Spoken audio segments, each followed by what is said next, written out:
changes my life forever. He planted one seed. He said, eating animals is bad karma. And I was like, I'm in trouble. I'm eating animals breakfast, lunch, and dinner every single day for my whole life, and I had no plans of stopping.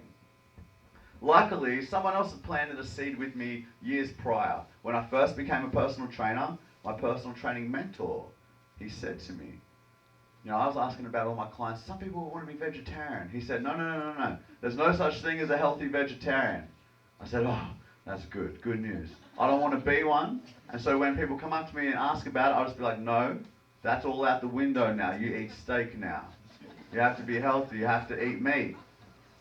And so I said that to this Indian man. I just relayed this information that I had no idea if it was true or not. It came from someone and I just regurgitated it. I said, there's no such thing as a healthy vegetarian though. This Indian man said, I've been vegetarian for 20 years. I was like, man, you should be dead. How are you even here right now? You're lying to me.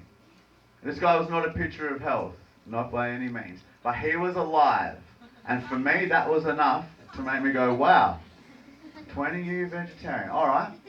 And because this man had built so much credibility with me over this 2 weeks, such a wise person, I thought maybe I should try it out. Just be vegetarian for 1 week, just to see how I feel, see what happens. And obviously what I expected was to not be able to get out of bed in the morning on day 3. Wake up and like, oh my God, I haven't had any protein, man, I'm dying. Get me the meat.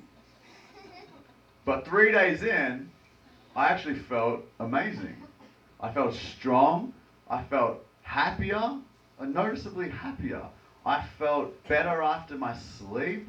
I felt good after the meals. I was enjoying the meals I was eating. I felt good. I thought, why do I feel good? How can I feel good right now? This doesn't make any sense to me. I've been a personal trainer for 8 years. I know that I shouldn't feel good right now. So I thought, all right, maybe I should look more into this. Maybe there's something going on. Now, I didn't understand at the time because whenever information had trickled in about not eating meat, I was like, never going to be meat. Why would I even pay attention to it? I'm never going to not eat meat. I ate meat every single day, every single meal, and if there was not meat on my meal, then that was not a meal, that was the pre-meal snack. Couldn't even imagine a meal without meat on it. But because I was feeling so good, and I started thinking, information had trickled in before. I remember one day I was watching this video on YouTube, and there was these 2 pork chops in a pan, and this guy poured Coca-Cola on it. Anyone seen this? A couple of people seen it. Alright, and out of the fizz, out of the meat come these worms, these big, long, squirmy worms. And I was like, yuck. Oh my God. Where does this guy get his meat? That's not where I get my meat, man. I don't know where this guy's getting his meat from, but we're getting it different places. My meat doesn't do that.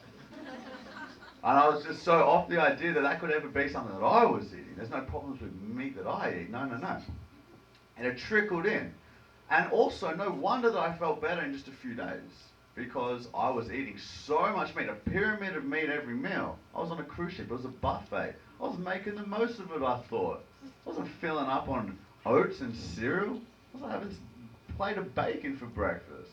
No wonder I felt noticeably better in just a few days of me not doing that. But at the time it didn't make sense, so I wanted to look into it.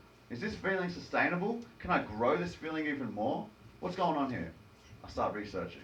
I realized very quickly, not only can you be healthy without consuming any animal products, but you're likely to be far healthier, live a longer life, reduce your chances of the biggest killers, 14 out of 15 of the biggest killers. Heart disease, cancers, diabetes, obesity, osteoporosis, so many diseases that we are currently faced with that most of us or our friends or our family will suffer and die from, sometimes decades before the end of their life had to be.